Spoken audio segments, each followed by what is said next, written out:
आज जो जिस विषय पे हम बात करने वाले हैं कि आज का जो सबसे बड़ी पॉलिटिकल जियो पॉलिटिकल कोई भी खबरचार कहिए, कोई भी न्यूज़ करिए, वो है मोदी जी ने जो धुआंधार बैटिंग की और प्रोपेगेंडा की, आईएसआई की, आईएसपीआर की, कांग्रेस की, अमेरिका की, सीआईए की, ये जितने भी साइड हीरो हैं, इन सब की धज्जियां उड़ा दी आज।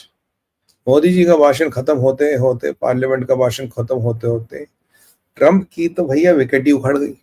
ठीक है, पाकिस्तान और राहुल गांधी दोनों विस्मित होकर रह गए। दोनों को आज दबा के एक्सपोज किया मोदी जी ने। और शुरुआत करेंगे राहुल के कुछ उल्टे सीधे बयानों को लेकर। राहुल गांधी ने उल्टे सीधे आरोप लगाए। राहुल गांधी ने कहा जी, पहले देखिए कल तक जो हुआ मैंने आपको बताया। राहुल गांधी ने कहा जी ट्रंप को तो ये भारत ने सरेंडर कर दिया। अगर भारत ने पाकिस्तान को फोन किया है कि भाई हम आपके मिलिट्री ठिकानों पर हमला करें, भारत का सरेंडर है। भारत ने हमने पहले ही कह दिया कि हम केवल आतंकवादी संगठनों पे, आतंकवादी ठिकानों पे हमला करेंगे, मिलिट्री पे नहीं कहेंगे। राहुल गांधी के दृष्टिकोण से ये सरेंडर है, पहला आरोप। दूसरा आरोप राहुल गांधी का था कि भाई अगर पाकिस्तान को आप ये बता रहे हैं कि आप मिलिट्री ठिकाने छोड़ रहे, तो आप वैसे उन्हें कब बता रहे हैं हमारे हाथ बंधे हुए। तो आपने सेना के हाथ बांध के रखे थे। तो ये 1971 से कंपेयर कर रहे थे। सैम मानेकशॉ वाला जो लिबरेशन ऑफ बांग्लादेश हुआ था, उस वॉर से कंपेयर कर रहे थे। इंदिरा जी ने पूरी फौज को आप छूट दी थी, आपने फौज के हाथ बांधे, इसलिए आपने फौज के हाथ बांधे, इसलिए भारत के जहाज गिरे। क्योंकि जब भारत की एयरफोर्स जाएगी अंदर और पाकिस्तान के एयर डिफेंस सिस्टम होगा, उससे टकरा के कुछ जहाज गिरेंगे। कोट कर रहे हैं डोनाल्ड ट्रंप को, कोट कर रहे हैं भारत के इंडोनेशिया के डिफेंस अटैची। तीसरा आरोप उन्होंने लगाया कि जयशंकर साहब को डिप्लोमेसी नहीं आती, कोई भी देश आपके साथ खड़ा नहीं रहा, पूरे दुनिया में किसी भी देश ने आपका समर्थन नहीं किया। इनका तीसरा आरोप है। इनका चौथा आरोप लगा कि भाई भारत को ने एक स्ट्रैटेजिक डिटरेंस जो है वो उठा के पाकिस्तान के हाथ में दे दी। जब आपने बोल दिया कि किसी भी अटैक को, टेरर अटैक को पाकिस्तान पे हमले का कारण बन सकता, पाकिस्तान को एक अटैक करवाना आप पे और आप जाके पाकिस्तान पे हमला करेंगे, तो जो आपका स्ट्रैटेजिक डिटरेंस था वो हमने पाकिस्तान को उठा के दे दिया। डॉक्टर जयशंकर साहब को डिप्लोमेसी नहीं आती, उनको राहुल गांधी से सीखना चाहिए। मैंने आपको कुछ महीने पहले कहा था, अगर आपको डिप्लोमेसी सीखनी है तो आप मुझसे सबक ले। राहुल गांधी को ये पता लगा, कह रहा मैंने कहा था कि ये चाइना और पाकिस्तान एक हो रहा है। तो राहुल गांधी के ने कहा था चाइना और पाकिस्तान एक हो रहा है, आपको पता था, मुझे नहीं पता था, राहुल गांधी ने कहा था। और कहते हैं अगर आप मुझसे शायद पूछते तो ये चाइना और पाकिस्तान एक नहीं होता। तो राहुल गांधी को शायद ये लगता है कि चाइना और पाकिस्तान अभी 3 महीने पहले एक हुए हैं। 3 महीने पहले चाइना और पाकिस्तान एक नहीं थे। भारत की सेना पे, भारत के सेना के स्वाभिमान पे प्रश्न चिन्ह लगाया गया। बोला कि भारत तो अंदर गया था पाकिस्तान में, पर आपको अंदर पता ही नहीं था कि वहां चाइना भी उनके साथ है। यहां अगर आप 8 साल के बच्चे से पूछेंगे, उसको भी पता था उनके साथ चाइना था। तो यहाँ राहुल गांधी कह रहे आपको नहीं पता जी उनके साथ चाइना था। और फिर ट्रंप की डुगडुगी बचाने लगे। ट्रंप ने कहा जी आपने हार दिया, आपने ये कर दिया, आपने सीजफायर करा दिया। मोदी जी, अगर आप में इंदिरा गांधी से आधा भी सामर्थ्य है, अगर आप में इंदिरा गांधी से आधी भी शक्ति है, तो पार्लियामेंट के हाउस में करिए ट्रंप झूठ बोल रहा है, ट्रंप इज अ लायर। अब ये क्यों कह रहे थे मैं आपको बताऊंगा। तो सबसे पहले राहुल गांधी के चीजों का अध्ययन करें, राहुल गांधी क्या कहना चाह रहे थे। देखिए राहुल गांधी हताश, निराश और परेशान है क्योंकि उनका प्रोपेगेंडा टूट गया आज। पहला आरोप उन्होंने लगाया कि आपने पाकिस्तान को फोन करके ये बता दिया कि सीज फायर होने वाला है, तो आपने सरेंडर कर दिया। तो राहुल गांधी को जरा ये समझा दे, हमने पाकिस्तान को फोन किया था, डॉक्टर जयशंकर साहब ने बोला हमारा निशाना है पाकिस्तान में टेरर कैंप्स, हमने उनको बर्बाद कर दिया, जहादियों को मौत के घाट उतार दिया। और बाय द वे आज बड़ी खुशी है मुझे आपको बोलते हुए, वो जो तीनों जहादी थे, सुलेमान, जिब्रान और हमजा, ये तीनों मौत के घाट उतार दिए गए हैं। ये तीनों पाकिस्तानी थे। इन तीनों का पहलगाम के अटैक में पूरा पूरा हाथ था और ये तीनों जन्नत रसीद हो गए, डीटीएच सर्विस के सवार हो गए।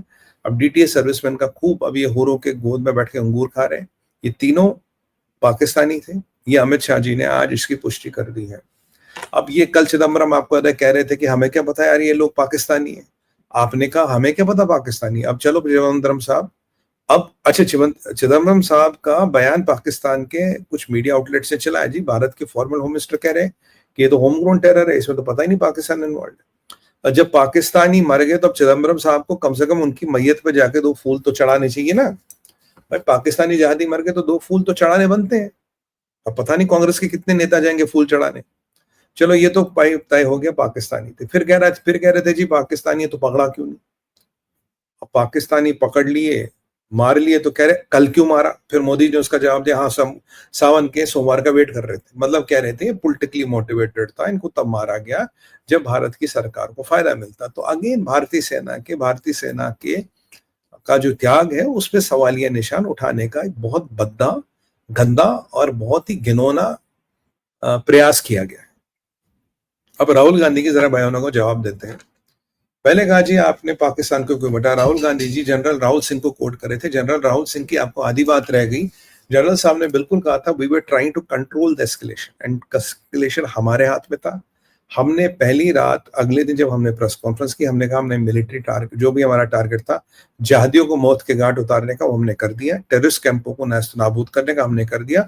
पाकिस्तान को हमने वार्निंग दी, अगर तुम एस्केलेट करोगे तो मुंह की खाओगे, पाकिस्तान को बर्बाद करके छोड़ देंगे।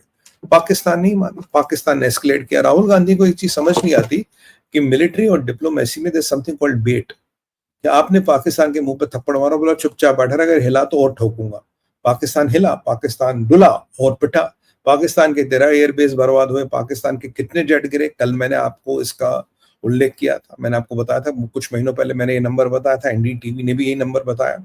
तो पाकिस्तान के जेट गिरे, पाकिस्तान की हालत खराब हुई, पाकिस्तान कितना पिटा जानते हैं आप। राजनाथ सिंह जी ने कहा जी पाकिस्तान ने हार मानी। पाकिस्तान घुटनों पे आके कह रहा था यस आई हैव लॉस्ट, मैं हार चुका हूं सर, मुझे छोड़ दीजिए, मेरे हाल पे मुझे तरस कीजिए। पाकिस्तान ने जब हार मानी, जब पाकिस्तान गिड़गिड़ाया, कुत्ते की तरह रोने लगा, बिल्कुल खून के आंसू बहाने लगा, कहता बाप छोड़ दो, तब हमने टेम्पररी हॉल्ट ऑफ ऑपरेशंस किया। राहुल गांधी का एक और आरोप था, आप कह रहे हो जी ऑपरेशन जीत गए, तो अब तो कह रहे ऑपरेशन ऑन है। राहुल गांधी ये फेज जो ऑपरेशन का था ये हम जीत गए, बाकी का ऑपरेशन अभी ऑन है। हम पाकिस्तान और तुम्हारे चाहते पाकिस्तान को फ्री टिकट नहीं दे रहे। पाकिस्तान हरकत करेगा तो फिर पिटेगा। पाकिस्तान ने कहा ये सारा एक पाकिस्तान के जनरल आसिम मुनीर ने किया, और आसिम मुनीर को तो आपने कुछ नहीं कहा। राहुल गांधी, आज मोदी जी ने कहा कि कोई भी हमारी स्ट्राइकिंग रेंज से बाहर नहीं है। अगर आपको इशारा समझ ना आया हो तो हम आपको फिर समझा दें। Nobody is beyond the striking range of Bharat. इसमें आपको क्या समझ नहीं आ रहा? What makes Munir so special? मैं तो कह रहा हूं अगर अमेरिका कासिम सुलेमानी कर सकता, हम कभी भी मुनीर को ठोक सकते हैं, और ठोकना भी चाहिए, ठोकना भी चाहिए मुनीर को, ताकि पाकिस्तान के फौजियों के घर तक मातम पहुंचे। एक बार आप राहुल गांधी ने जी सेना के हाथ बंधे थे। राहुल गांधी, आपको जनरल सिंह याद है जब उन्होंने कहा था कि 1 घंटा पहले भी तक हम कंटेम्पलेट कर रहे थे कौन सा टारगेट हिट करे कौन सा नहीं करे, क्योंकि सेना को पूरा ग्रीन लाइट दिया था मोदी सरकार ने, आप चूज करो, आप डिसाइड करो, जिसे आप बोलोगे उसे हिट करो। पीओके के अंदर नहीं, पाकिस्तान के अंदर जाके भी हमने टारगेट ठोके हैं, और ये चीज आपको बर्दाश्त नहीं हो रही। आप कह रहे सेना के हाथ बंधे थे। सेना के हाथ तो आपने बांध रखे थे। जब 26/11 हुआ, आपके प्रधानमंत्री मनमोहन सिंह जी ने कहा था कि it is time not to retaliate, क्योंकि पाकिस्तान रिटेलिएट करेगा। चाइना की तरफ सड़कें मत बनाओ, बहुत बड़ा रिटेलिएशन है। छेदों वाले बुलेट प्रूफ जैकेट लाओ, केटरर से ट्रक खरीदो, मामा काउतरुचि का अकाउंट फ्रीज करो, डिफ्रीज करो, ये आपकी अचीवमेंट्स हैं। वॉरेन एंडरसन को भारत छोड़ के जाने दो, ये आपका अचीवमेंट है। बोफोर्स, ये रेल गेट, कोल गेट, जितने भी हेलीकॉप्टर गेट, हर चीज में कमीशन खाओ। वही मोदी जी ने भी आपको हर चीज में कमीशन खाने का आपका रिकॉर्ड है। और आपके जिया जी जो है, हमारे भी जिया जी है, श्रीमान रॉबर्ट वड्रा जी, जिया जी के वो मित्र है भंडारी जी, और वो किस चीज में डीलिंग करते थे, काहे की डीलिंग करते थे, ये भी आपको पता है। तो ये जितनी भी चीजें हैं राहुल गांधी, ये पब्लिक डोमेन में आप भागने का काम नहीं कर सकते। आपने बोला जी आपने सरेंडर कर दिया। पाकिस्तान की हालत के बाद आप कह रहे हो हमने सरेंडर कर दिया, और हमने ऑपरेशन खत्म इसलिए नहीं किया क्योंकि हम पाकिस्तान के हेड पे एक तलवार रखना चाहते, पाकिस्तान की गर्दन पे, जब चाहे हम उस तलवार को चलाए। तो ये तो आपका फायदा होगा ऑपरेशन एंड करना, हमारे फायदे में तो नहीं है ऑपरेशन एंड करना। ठीक है जी। आपने कहा डॉक्टर जयशंकर को डिप्लोमेसी नहीं थी। हाँ, डिप्लोमेसी तो सलमान खुर्शीद जी को आती थी। उनका डिप्लोमेसी का सबसे बड़ा कीर्तिमान था जब उन्होंने कहा था बाटला हाउस का एनकाउंटर हुआ तो सोनिया जी रो रही थी, इंस्पेक्टर मोहन राम शर्मा जी की मृत्यु पे सोनिया गांधी नहीं रोई, पर जब जहादी मारे गए तब सोनिया गांधी जी जरूर रोई थी। हाँ, ये आपका बहुत बड़ा कीर्तिमान है। शर्मल शेख में जो आपने भारत के इंटरेस्टों की वाट लगाई वो आपका कीर्तिमान था। जो आपने मुशर्रफ के साथ बिरयानी खाई वो आपका कीर्तिमान था। जो आपने कश्मीर में वो 2 टके के इंटरलोक्यूटर भेजे वो आपका कीर्तिमान था। जो आपने गिलानी को आपका एक इंटरलोक्यूटर बब कहता था, मतलब बाप, वो बहुत बड़ा कीर्तिमान था आपका। आपके टाइम में बुरहान वानी जैसे कीड़े सरेआम घूम रहे थे, वो आपका कीर्तिमान था। अब देखिए, सबको तो हमने जिहादियों को तो ठिकाने लगा दिया। आज अमित भाई शाह ने कहा लगभग कश्मीर में कोई होम ग्रोन टेरर नहीं होगा भी तो। देखो भैया, कश्मीर में जो भी बंदूक उठाएगा, बंदूक उठाने के बाद हद से हद, देखिए ढिल्लों साहब ने एक बार कहा था, जनरल ढिल्लों ने कहा था 70% को तो हम 2-3 महीने में निपटा देते। आज मैं जनरल अस्थाना साहब के साथ एक टीवी बैठे डिबेट में बैठा था। जनरल साहब ने कहा, and he has been DGMO, he has been running Kashmir for a lot of time, greatest of respect for general Asthana. उन्होंने कहा यार कोई भी 6 महीने, कोई बहुत बड़ा साल 2 साल, 6 महीने से 24 महीने किसी की शेल्फ लाइफ है। किसी भी तुम्हारे भेजे हुए आतंकवादी की लाइफ शेल्फ लाइफ 6 महीने से 24 महीने। सबको चुन चुन के मारेंगे, कुत्ते की मौत मारेंगे।